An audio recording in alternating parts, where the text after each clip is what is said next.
Are you ready to stop the self-sabotage and create the life you desire? Well, in order for that to happen, you need to break free from the bad beliefs that are holding your success hostage. You need to optimize the stress by turning it into extra energy for success. And those hurtful habits? Well, we need to give that pain a purpose for progress. Welcome to Stop the Self-Sabotage and Create the Life You Desire podcast. Have you seen all the new shows that are coming out about squatters? Can you imagine how absolutely exhausting it would be to have somebody come into your home and maybe you even invited them in to help them out, and then they just didn't overstay their welcome? They wanted to kick you out and live their great life off the back of what you produce. Well, you don't have to imagine it because you've already experienced it. You have had people in your life that have continued to cause you problems without taking ownership of what they're supposed to produce, and they're wanting to live off of your brilliance. And it is so absolutely exhausting. I'm dealing with a squatter right now, a real life one. I decided I wanted to put up a new fence, and I had a survey done and discovered my neighbor's fence was actually on my property at one point by 25 feet. And so I walked her through and I explained it to her. And 2 weeks later, I got hit with a lawsuit for what's known as adverse possession. And there are certain requirements for each state where adverse possession, squatters can actually take something from you. And here's where it gets interesting. They have to admit that openly that they are stealing from you. Now, the person that's squatting in your life right now, wanting to live off of your results, you take ownership for supporting them and their dysfunction. Well, we make a lot of excuses for them. They really don't know what they're doing, and we're going to be the bigger person and we're going to give them grace. We're going to address that in just a few minutes. But here's the thing. At one level, they do know what they're doing. And that can be a very hard concept for us to accept. So first, let's go over, is it a hostile squatter takeover? Or is it just a simple disagreement? So I'd like you to imagine your life, your mental, emotional, your spiritual self as real estate. It's a beautiful, custom-built, smart home. And you've done the hard work of personal growth. You have installed a state-of-the-art home security system. And this system is your nervous system. Its job is to keep you safe, to regulate your peace, and to alert you when something or someone is threatening the structural integrity of your life. And just like in real life, the security system runs quietly in the background. But what happens when someone bypasses the locks? When a guest turns into an unauthorized tenant?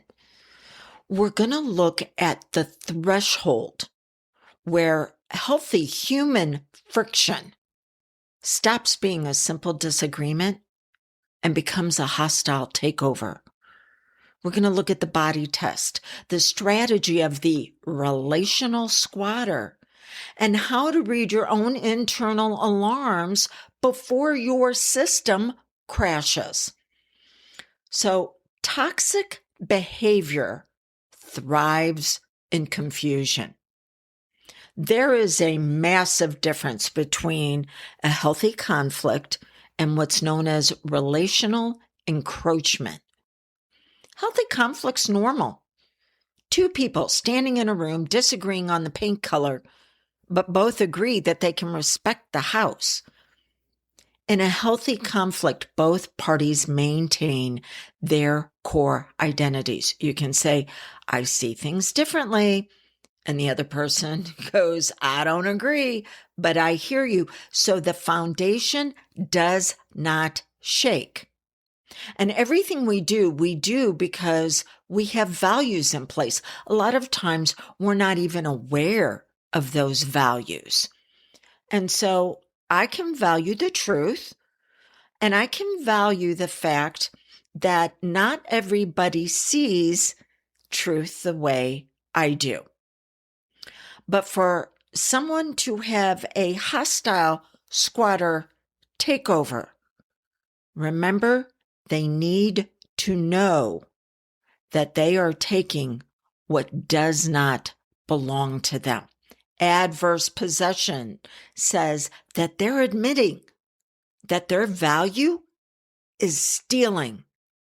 And so the squatter is the person who sneaks into your life, and they begin occupying mental, emotional, physical, spiritual space without contributing a single thing to the mortgage. They do not respect your house rules. They do not care about your peace. They just want free rent.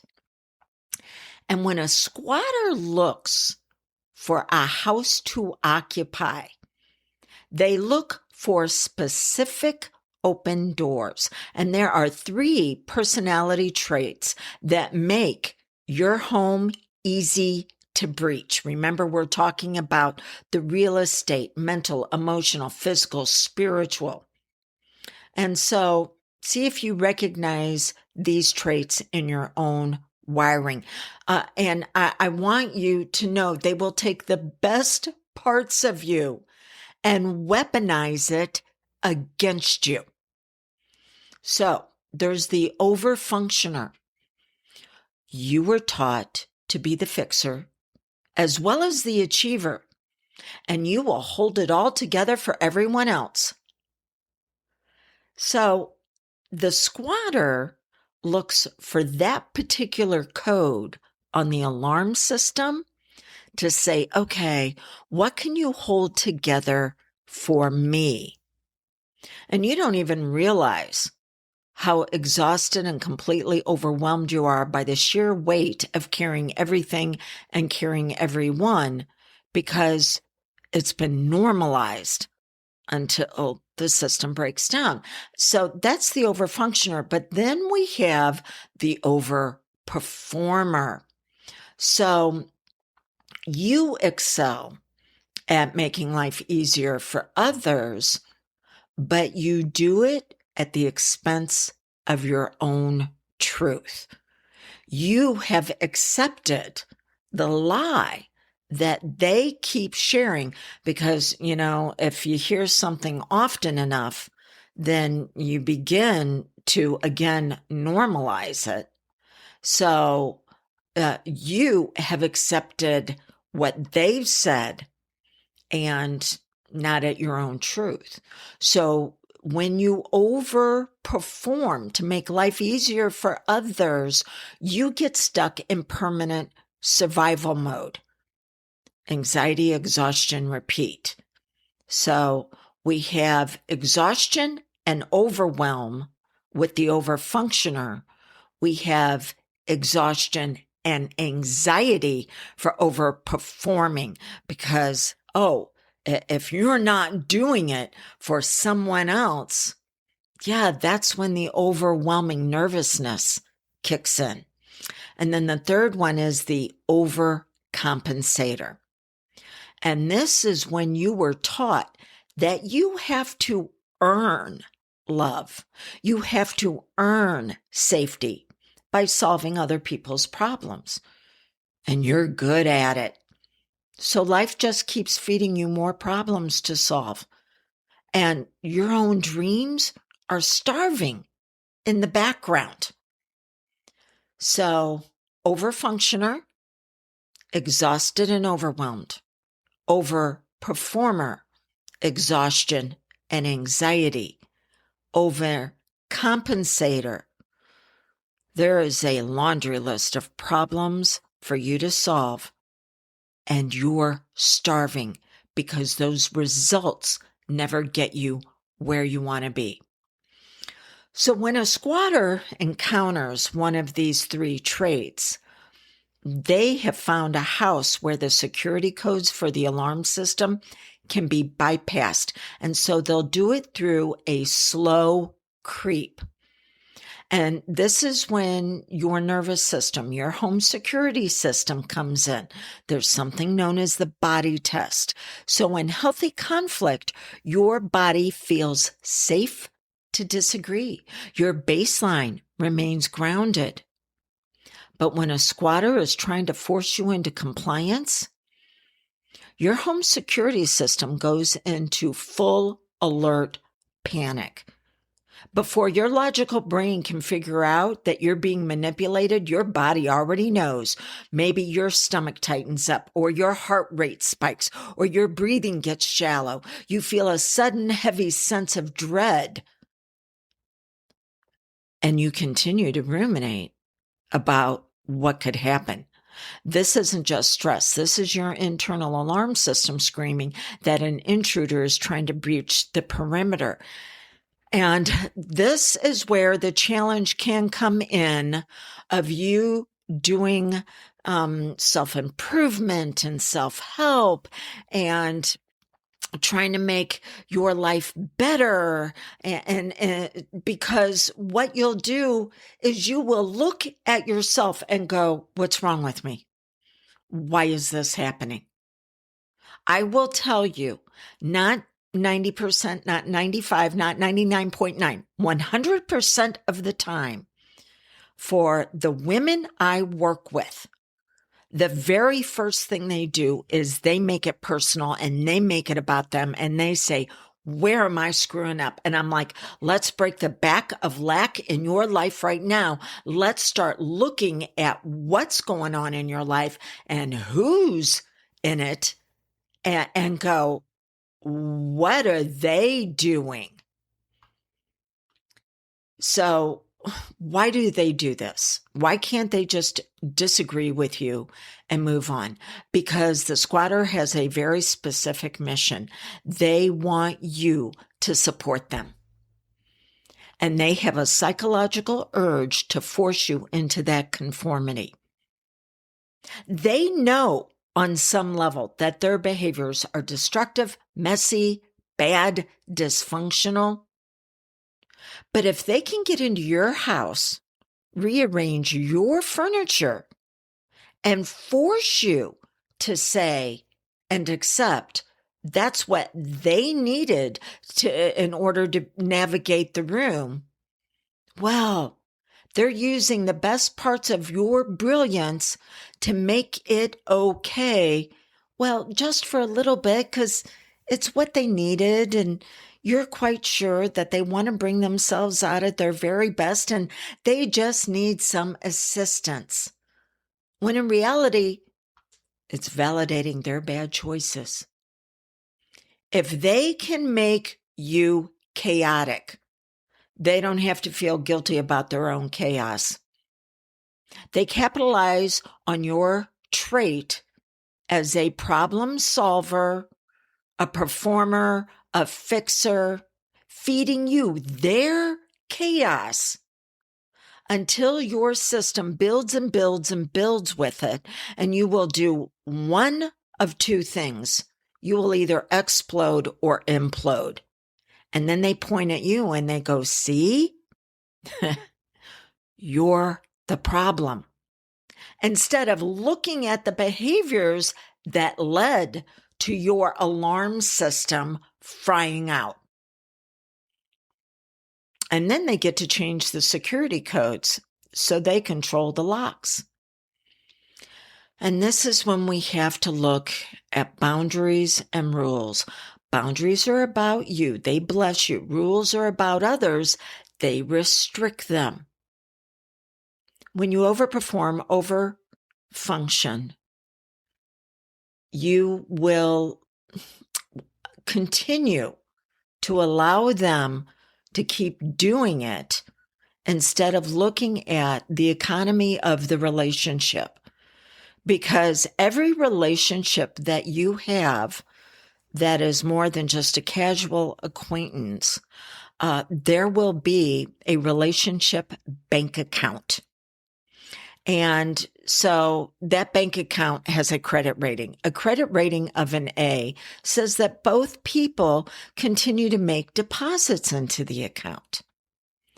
A credit level of a B says that one person has to stop making deposits because of something that they've got going on in their life. A C is not only when the person has stopped making deposits, but now they need to make some withdrawals. And we can see that happen if all of a sudden somebody in a relationship is ill and now they need our assistance. But if they continue to make withdrawals and no more deposits, at some point, the account is going to go into F status and it needs to close. But what happens is you keep making the deposits because you have not charged them the cost of their behavior. The idea is to start looking at when it goes from a B to a C, or maybe even have you given the relationship account a credit rating of an A and they haven't done a gosh darn thing to earn that rating. When you absorb their cost, when you sit quietly, when your internal alarm system is blaring, you can think you're being patient. You're keeping the peace. You're being mature. You're offering grace. But if you do not have boundaries around you that says, this is what I need from the other person in order to be blessed, if you do not have rules that says, when we start experiencing this behavior, well, the very first time we're going to address it, then what you're doing is giving permission to them to continue to cause pain in your life. And if you do not charge them the cost of that behavior, that's when a highly dangerous systemic failure is going to happen in your smart home. You cannot allow offenses to build up, because you will set yourself up for an explosion or an implosion. Think about it. Squatter leaves their physical trash in your living room today. You clean it up. Maybe you mention it. But with boundaries and rules, there has to be a cost, a price that has to be paid. There has to be a consequence.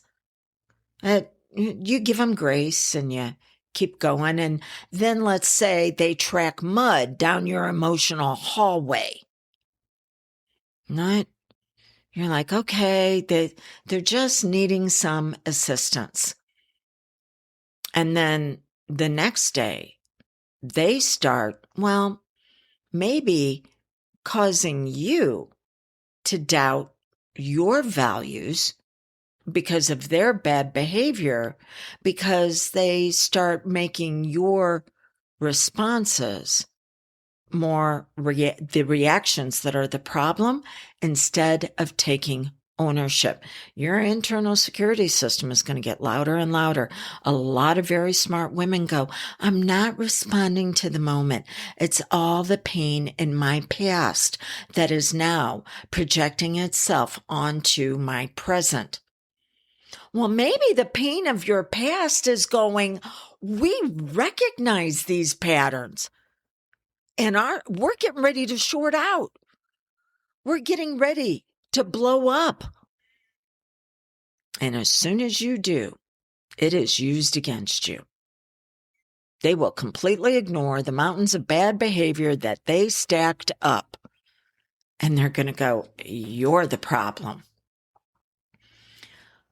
So we have to take ownership for others that maybe were violating boundaries and completely disrespected the rules that we now have to enforce. We don't have to be loud. We don't have to be rageful, but there needs to be consequences. So, I want to give you a tool, and you have two tools. One is to go to my website and claim your free hypnosis session reset for renewal. Because when you experience this, we need to go in and we need to reset your internal alarm system. It's a reboot on it, because you cannot accept, you can't even hear any suggestions to give pain a purpose for progress when the internal noise from the alarm is too loud. So that's the very first thing that you can do. And that hypnosis session, completely free. My gift to your relief. So let's look at 5 ways that you can see if you're facing a short-term, normal human challenge, or if you have an unauthorized tenant living in the real estate where you paid the price to build it. So the body test, that's the very first one. When this person is challenged by you, because you have boundaries, because you have rules, because you have consequences, does your nervous system feel safe to have an open, different opinion? Or does your body instantly go into fight, flight, or freeze because you're afraid of their reaction? Reactions are based on past pain. Responses are based on future impact. The over-functioning test. Are you holding this entire relationship together while feeling completely exhausted and overwhelmed because they're not picking up their part? Are you overperforming because you're hiding your truth and keeping your nervous system in survival mode just to make life easier for them? Now, you will probably say, oh, Dawn, I see myself in more than one of these. Yeah, but there is one that needs to be addressed first. It's called a power dominance hierarchy. And it's like, okay, what's the one that's at the very top? Because the level above controls the levels below. Okay, overcompensating. Are you pouring all of your energy into solving their problems? So you're actually anorexic in that area because your personal dreams and goals are starving. And then the permission test. Are you staying silent and calling it patience and grace while giving them a free pass to disrespect your space without any consequences, without any cost to them? Because if you answered yes to any of these, you don't have a temporary visitor experiencing a bad day. You have a squatter, and it is time to look at the lease. Now, in our next episode, we're going to talk more about relational squatters and how we were programmed for the takeover. And we're going to look at eviction anxiety. This is what keeps you from enforcing your boundaries and how to change the cost of bad behavior so you can begin to reclaim your peace. So, until we get together again, check your security codes, trust your nervous system, and protect your perimeter. Before you go, I have a gift for you. If you've been listening to these episodes and finding yourself questioning old beliefs, wrestling with difficult realities and wondering how to move forward without pushing yourself into exhaustion? I've created a gifted hypnosis experience called Renewal Reset. It's designed to help you release those outdated truths, let go of misaligned hopes, and stop the painful pushing that so often keeps you stuck. This guided experience will help you quiet the noise, reconnect with your own wisdom, and create forward movement from a place of clarity rather than pressure. You can claim your gifted hypnosis experience at dawnlandrum.com and then click on the tab that says Gifted Hypnosis Experience, or it might say free. That's dawnlandrum.com. And until next time, blessings on your brilliance and how you bring the beauty of you to the world around all of us.